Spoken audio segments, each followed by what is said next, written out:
खुलुमबाय दिनै तेतेलिगुरि कालाकुसि बारुवारि श्री श्री लक्ष्मी आरो माइनाव फुजानि फ्राय गिबियावनो बयनिबोसिम जोंनि गोरबोनि अननाय आरिनिफ्राय बरायनाय थाबाय।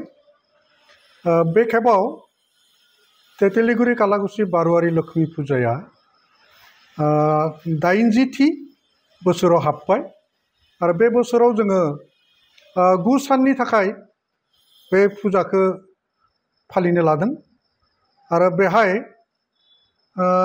गुबुन बोसोरनि रोखोम रंगिना संगिना हाबाफारि जों लाखिदों। बिनि गेजेराव दङ माने खेराइ मोसानाय, अजापालि, नाम हमनाय, धुलिया, बिनि लोगोसे बरदय सिला थियाटार जोङो माने लिंदों आरो मोननै हाबाफारि जों लाखिदों हारिमु हाबाफारि। बे जाबाय फैगौ 7 अक्ट'बर खालि आरो बे 7 अक्ट'बर खालि माने निकिता बर' आरो आसा बर' बेखौ लिंनाय जादोंमोन हारिमु। आरो बिनिफ्राय 14 अक्ट'बर खालि माने आरो मोनसे हारिमु आफाद लिंनाय जादोंमोन। बे जाबाय निर्माली दास, बेखौ लानानै बे हारिमु माबाखौ खालामनाय जादोंमोन।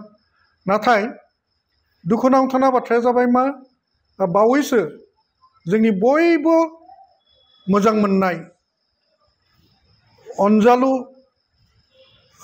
जुबिन गार्ग जोंनि गेजेरनिफ्राय गोजान जालांबाय आरो बिथांनि दुखुआव सारा आसाम सारा भारत दुखुजों गबना दोङो। आरो बे लेखायै जोंबो जुबिन गार्गखौ जे मोजां मोनो आरो बेनिखायनो बयनिबो हास्थायनाय लेखा हारिमु आफादखौ जोङो दोनथ'नाय जादों। आरो बेनिखायनो 7 तारिखआव थानाय हाबाफारि मामोन निकिता बर' आसा बर' बिथांमोनखौ जोङो खावलायबाय बिथांमोना जाहाथे बे हारिमु आफादखौ बोखारनायाव गाज्रि दामोनसै। आरो 14 अक्ट'बर खालि माने निर्माली दासाबो जाहाथे गाज्रि मोना बिनि थाखाय जों खावलायबाय।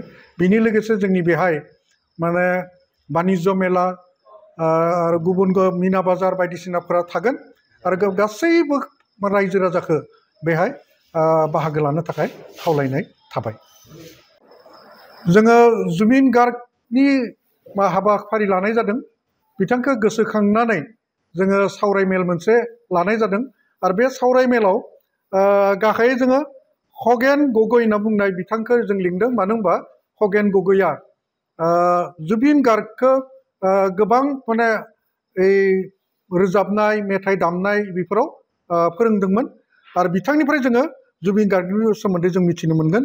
बिनि अनगायैबो अनुपम चक्रवर्ती एनि टिभिनि बिथां माने नेहाथारि बिथांखौबो लिंनाय जादों आरो बिनिफ्राय बिथांनि फोरोंगिरि महेश लकर बिथांखौबो जों लिंनाय जादों।